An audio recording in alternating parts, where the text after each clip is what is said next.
नयाँ वर्ष 2083 को हार्दिक शुभकामना।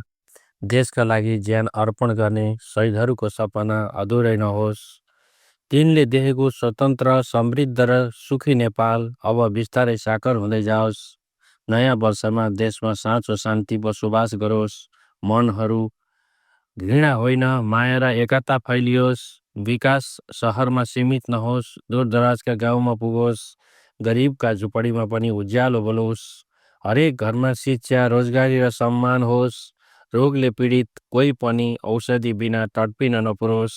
हरेक नागरिकले स्वास्थ्य र सहाराको अनुभूति गर्न पाओस्। हामी सबैको सानो सानो प्रयासले देश ठुलो बन्न सकोस् र हामी गर्व गर्ने नेपाल संसारमा चिनिने बनोस्। नयाँ वर्ष 2083 को शहीदका सपनाहरू पूरा हुने, देशमा शान्ति, विकास र समृद्ध फुल्ने वर्ष बनोस्। सबैमा शुभकामना।